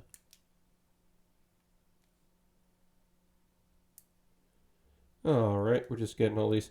There's so much goddamn undergating on this. There's so much extra little tiny bits of annoying extra plastic on these things. Jesus Christ. So much of it. All right, so it goes on that. Yep, so it's going to go on like that. I did start Pentiment, which is really neat but very dense. Yeah, I've heard that there's a lot going on in that game. And dense it seems to be the right word for it. I do not have a Switch, so I am not playing the new Pokemon. That's why I think it is fun that on Tuesday I will be going back to Platinum, and that will be part of my sell. Will be like, hey, everyone's talking about the new Pokemon, so let's play Pokemon Platinum, a DS game. Let's get into it. The Pokemon game everyone's talking about. We're gonna fucking go for it. To me, that was funny to be like, oh yeah, we're gonna do it. Did I assemble this wrong? Yes, somehow I assembled this wrong. The foot is on backwards, but that's okay. There we go.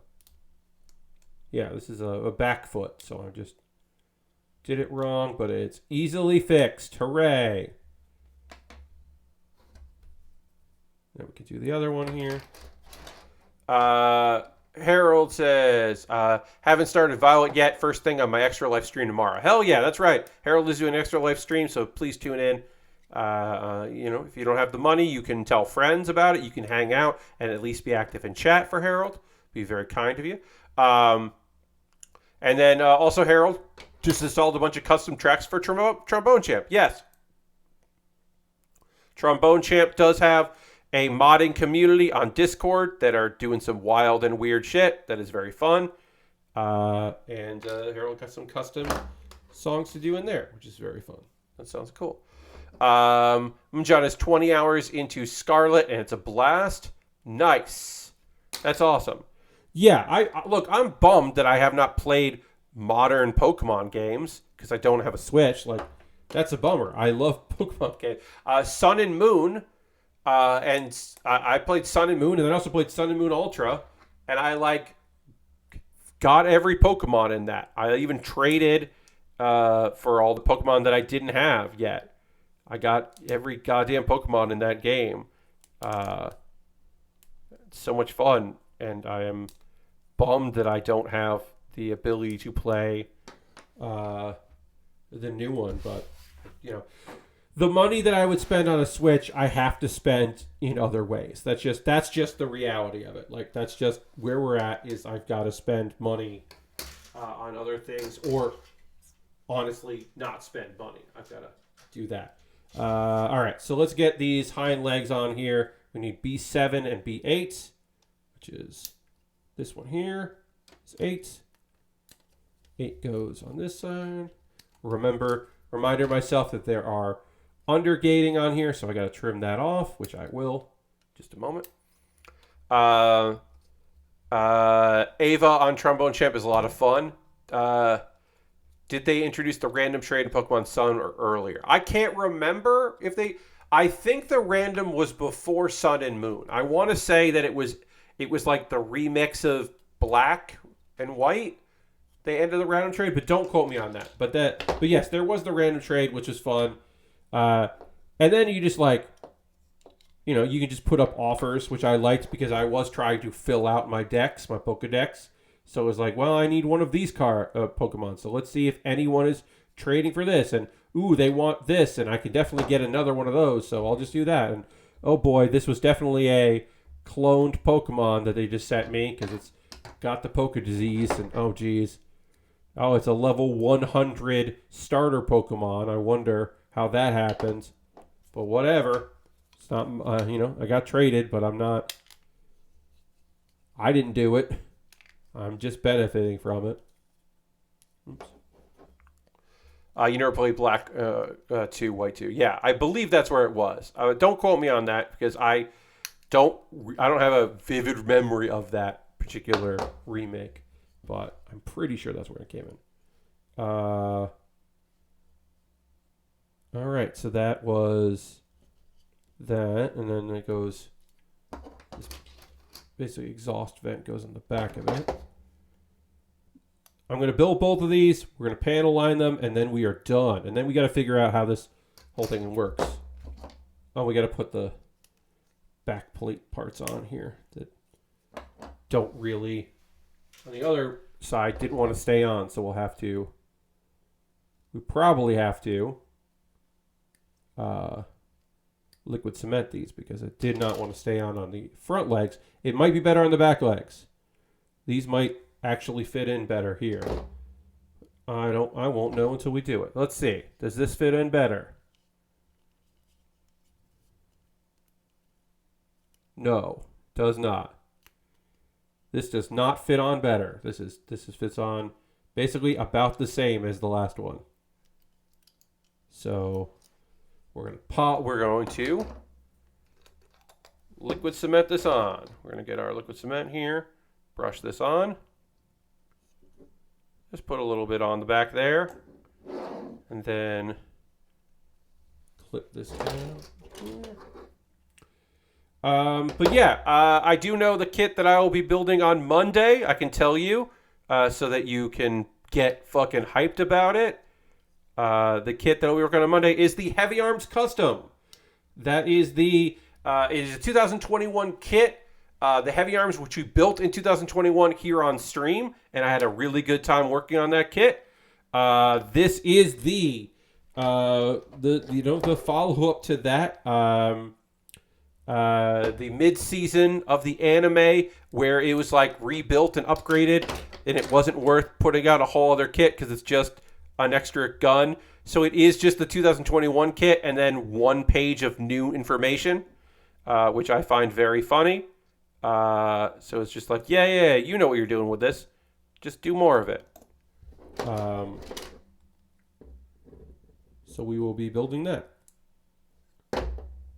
But it is literally this was a premium Bandai kit because it's just a simple upgrade. So it doesn't even get its own new instructions, just gets a new page of instructions added on to what is already there. All right, so then we'll just let that sit for a little bit here while we continue to build this out. All right. Just got to do this part here. And pull these out here. And if it looks like this, then this looks like that. So yeah, excited to work on the Heavy Arms. I'll show you here so you can just see. It's just the Heavy Arms, but it's slightly different. It'll be most of the steps, and then there'll just be another page that goes, hey, when you get to this step, stop reading it. Instead, read this one. Which, it's fine. I'm totally okay with that. Because I already built it, and I know that kit's great, and I like the Heavy Arms. I like the Heavy Arms are great. It's a good, fun colors, so I don't mind doing it again. I really don't. Okay, so if that goes in like this, then this is going to go like this. And that's going to pop in like this. No, maybe not. Maybe not. Maybe it goes like that. Yeah, it goes like that. Yes. Sorry. Horse anatomy is not my strong suit. And also, this is a kind of a bullshit model kit. So no one's doing their best on this one. Then I need E2.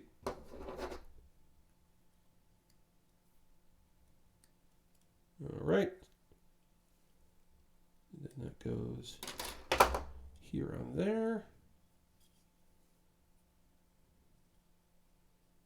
And all right, we just got to panel line this, and then we will assemble it.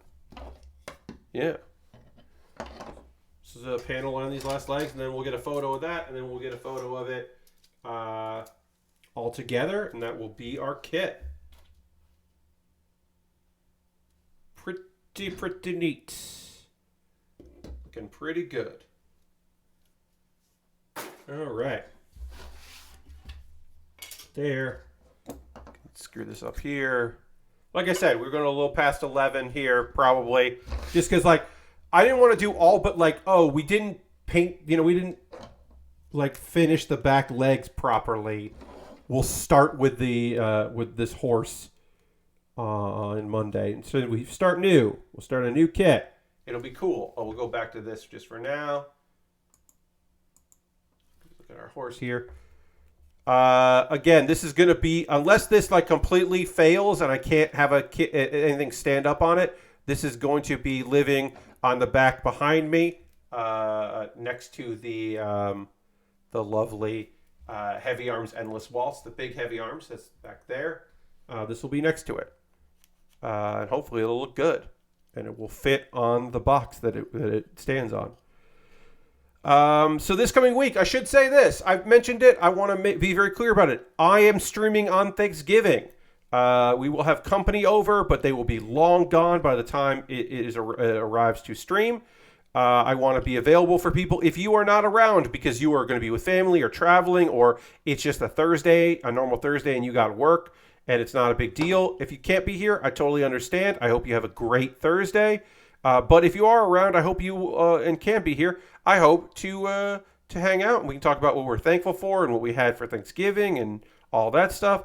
But yeah, I figured like that would be nice to be available for people to hang out and hopefully have a good time. I mean, I'm doing stuff, like I said, before that, but I'm not doing anything on Thursday, so might as well do that. And then that,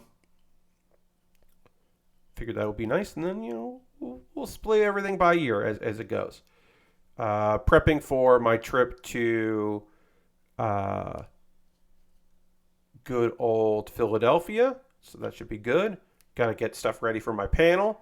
I have a meeting set up. I am trying to set up further meetings because more meetings is better than less meetings, as I'm trying to turn this into some contract work or full-time work or part-time work or something. So trying to hang out, trying to meet up with some people, trying to find out who's going to be there. Still trying to book at least one New York friend to come down.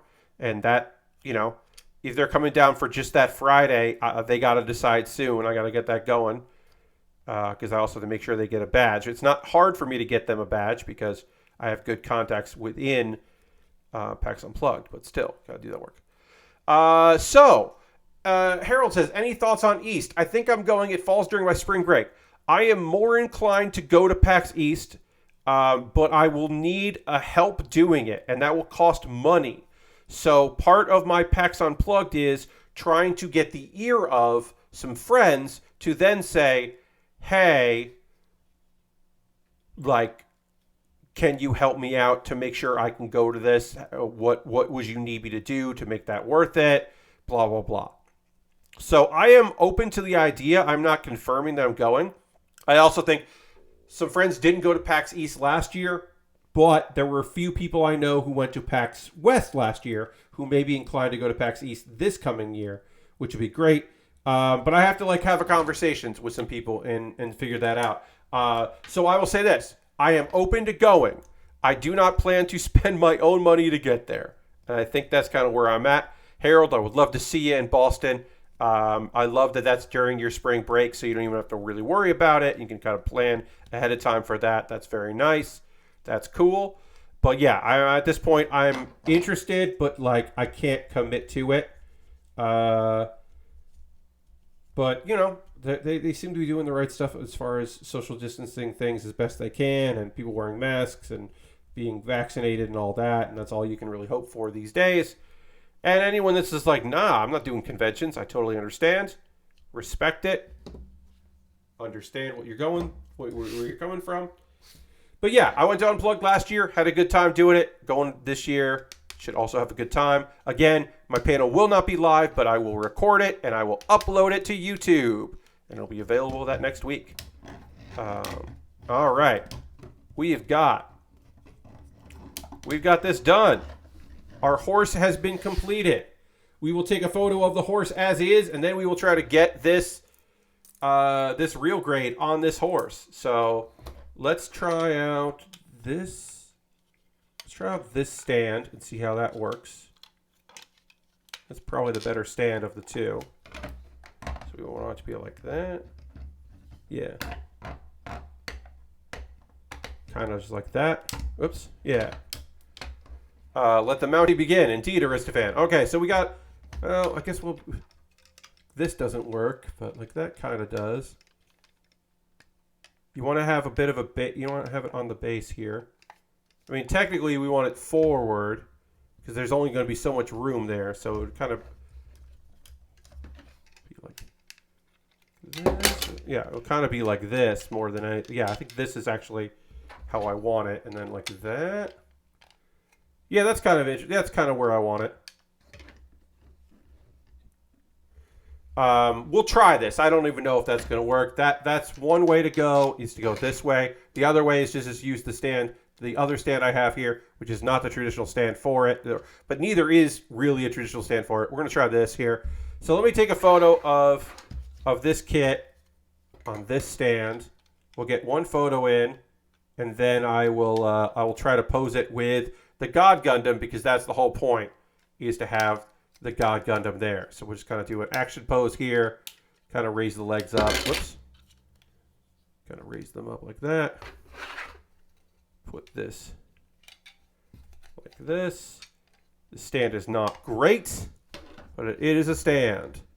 All right, so I'm going to take a photo of our horse. Here's our horse here. I'm going to take a photo of it, and then I will... Yeah, nah, we're not doing this. This thing sucks. Let's try this stand here. See how that works. That works fine. Great. All right, so I'm going to take a photo of this horse on a stand here. Weird. This bootleg kit came with a bad stand. How weird is that, friends? It's very strange. All right, so you can see that there. There's our horse. I'll show you a bunch of angles, but I got to take a photo of this first. Horse.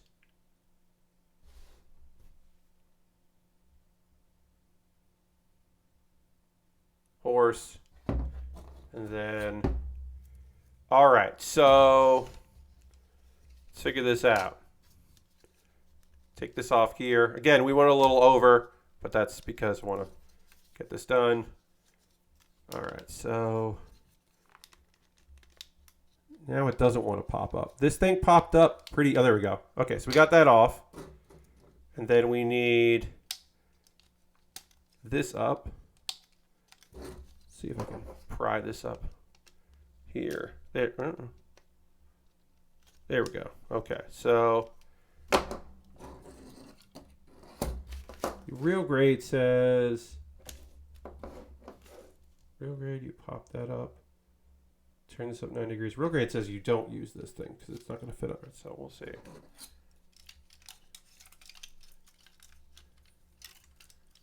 Yep, that's kind of what we want. Let's see if I can get...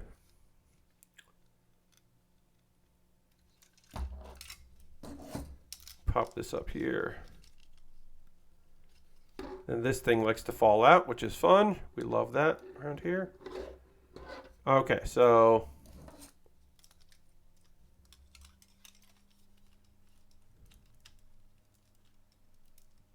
that's not going to work there.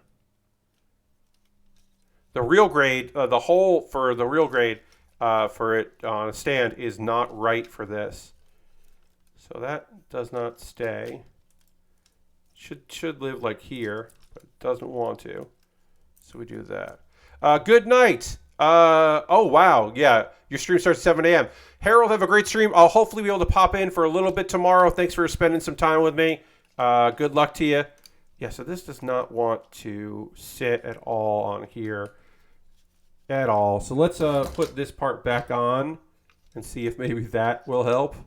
If we like, if we can do this part this way. I don't think that's going to help at all. There's nothing to plug into. But let's put the cap on here and see if it'll just fit. No, yeah, that's not going to work either. The thing that I bought this kit for is for to have my God Gundam sit on it, and if my God Gundam doesn't sit on it, then I just bought a bootleg kit. So I could talk about that, I guess, but that's not the purpose. Is I want to have this kit like not just stand on a stand. I want to have it on. I guess that does work. It's not good. This isn't what I would call good at all. A high grade would be able to sit on this peg, but this peg, there's no good spot for this peg to go because the mounting hole is back here, so it would have to go like this, which is really high, and that's never going to fit. So the peg does not work.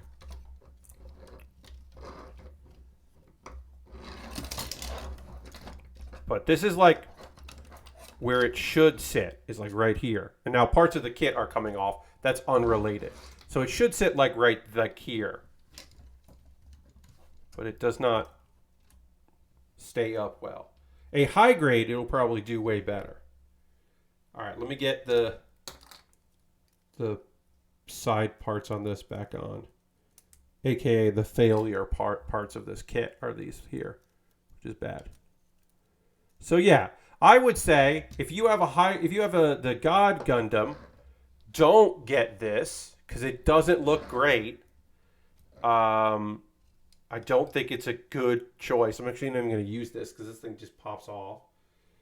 Yeah, I would say that this looks neat, but it's not good. I think it kind of looks cool. I wonder if this fits any better with this on. If I just put this back on, it doesn't even matter if I have that piece off or not. It's just like that. No, it doesn't. It just kind of like lives on here. It does not matter, really. Might be a little bit better with it off. Yeah, all right. We'll take this off because it might be a little bit better with this off. But yeah, this isn't good. This is not a good thing that we've got going here.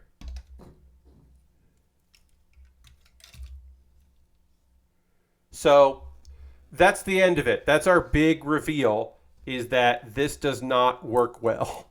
It's weird that a third-party thing that we got just to see turns out to not work great with the product. Just looks like any action figure that can technically sit on a horse. Yes, indeed. This horse was not properly designed for this real grade, and it shows. It just shows. It just really does show that this is just like haphazard at best. And at worst, it's just worthless. We'll put it on there, and then hopefully, while I am streaming, it will look cool behind me. But I imagine this is going to be a nightmare to assemble every time I want to assemble it. Because yeah, this could be real bad. All right, we'll just do that. Thanks everybody for watching the stream. I'm going to pull this here so you can see it better for a second. I'll lift it up like this. Here's the God Gundam on the horse. It's not great. Hey, welcome. I'm so sorry, Ash. We are towards the end of our stream. We went a little longer than normal, so I apologize. You are coming at the end. Yeah, we did.